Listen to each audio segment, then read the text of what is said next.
Jelaskan nggak terkait, video yang beredar terkait, terjadi insiden pemukulan katanya, itu bagaimana Bapak? Ya, terima kasih sebelumnya saya ucapkan kepada rekan-rekan. Eee, saya mendapat WhatsApp dari Oh, rekan-rekan media juga bahwa ada video beredar yang lokasinya di Pendopo, Pati, Aceh Barat.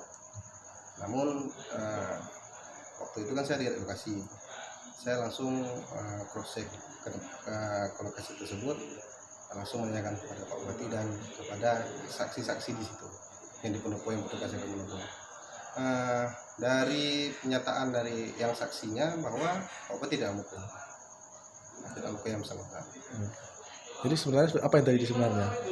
Kalau boleh lihat. Mungkin silaturahmi dengan Bupati itu adalah hal yang wajar dari masyarakat Aceh Barat, dan Bupati Aceh Barat selama ini membuka pendopo 24 jam kepada masyarakat, tidak terbatas kepada masyarakat kalangan atas, menengah, bawah. Dan di situ disediakan juga ada makan pagi, siang, malam gratis. Jadi terkait dengan pertemuan mereka, saya kan belum bisa memastikan juga apakah dibawa sekertas itu apa kertas isinya. Oke. Pak, terkait, stabilitas pemerintahan terkait ini gimana Pak?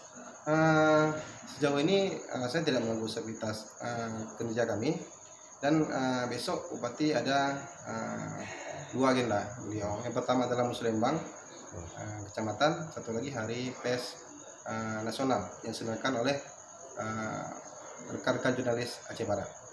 Namun untuk menghadirinya besok pagi kami akan koordinasi balik. Oh, iya.